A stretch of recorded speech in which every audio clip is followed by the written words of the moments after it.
এই কঙ্কাল দুটোকে রাজমহলে পাঠানোর জন্য রেডি করে ফেলে। এরপরে তারা দুজন প্যারাশুটের ভিত্তিকে থেকে বসে পড়ে।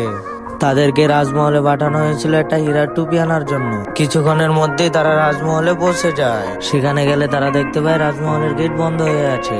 এরপরে তারা দুজন গেটের দুই পাশে দুইজন দাঁড়িয়ে থাকে। তখনই একজন রাজমহলের ভিতরে ঢুকে যায়। একটু পরে সে রাজমহলের রাজা ঘরের ভিতর থেকে বের হয়ে এসে ঘরের দরজা বন্ধ করে দেয়। যখনই রাজা একটু সামনে যায় তখনই ঘরের দরজা খুলে যায়। এখান থেকে চলে গেলেই রাজমহলের ভিতরে কঙ্কাল দুটো ঢুকে যায়। রাজমহলের ভিতরে ঢুকে সেই টুপিটাকে দেখতে পায়। একটি কঙ্কাল টুপিটাকে হাতে নিয়ে আরেকটি কঙ্কাল সেখান থেকে বের করে দেয়। সেই টুপিটাকে কেউ যদি হাতে ধরে সেখানে বিদ্যুৎ চমকাতে শুরু করে। তখনই হীরার টুপিটাকে নিয়ে একটু সামনে গেলেই পুরো রাজমহলে আগুন ধরে যায়। তাদের হাতে টুপিটা থাকার কারণে তাদেরকে বিভিন্ন ভাবে বিজলি চমকাতে শুরু করে। তারা দুইজন অনেক চেষ্টা করার পরও টুপিটাকে সামলাতে পারছিল না, যার কারণে তারা দুইজন হার মেনে টুপিটাকে আগের জায়গায় রেখে দেয়।